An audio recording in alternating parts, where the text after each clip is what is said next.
Kolkata junior డాక్టర్ను అత్యంత పాశవికంగా గాయపరిచి హత్య చేసిన మానవ మృగాలను శిక్షించాలని నెల్లూరు బైకర్స్ క్లబ్ బాబీ ఆధ్వర్యంలో వరంతోపు సెంటర్ నుంచి కేవీఆర్ పెట్రోల్ బంక్ మీదుగా గవర్నమెంట్ హాస్పిటల్ వరకు భారీ నిరసన ర్యాలీ చేశారు. ఈ సందర్భంగా పలువురు మాట్లాడుతూ మన ప్రాణాలు కాపాడే వైద్యులకే రక్షణ కల్పించలేకపోయామని ఆందోళన వ్యక్తం చేశారు. దోషులకు రాజకీయ నేతల మద్దతు ఉండడం శోచనీయమన్నారు. చట్టాలు చేసిన అమలు కావడం లేదని ఆవేదన వ్యక్తం చేశారు. జూనియర్ డాక్టర్ మృతికి కారణమైన వారిని కఠినంగా శిక్షించాలని డిమాండ్ చేశారు. Guys who are doing these crimes and all, so మా నినాదం ఏంటంటే save doctors and save women.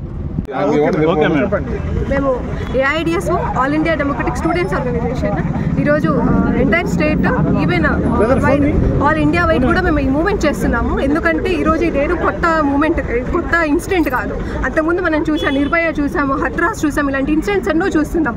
కానీ మహిళలకు చట్టాలని వాళ్ళు తీసుకుని వస్తున్నారు, కానీ ఆ చట్టాలు సరిగ్గా ఇంప్లిమెంట్ అవ్వడం లేదు. సో అమ్మాయిలు ఏం చేయాలి, చంపేసాలి, జరుగుతున్నాయి, ఇప్పుడు కాదు ఎప్పుడు జరుగుతున్నాయి. అంతేక మహాత్మా గాంధీ చెప్పారు, ఏ ఆడపిల్ల అయితే గమ్యం చేయని అధ్యాత్యం అంతగా ప్రేమిస్తుందో ఆ రోజు దేశానికి నిజమైన స్వాతంత్రం వచ్చింది. ఎక్కడ వచ్చింది స్వాతంత్ర్యం?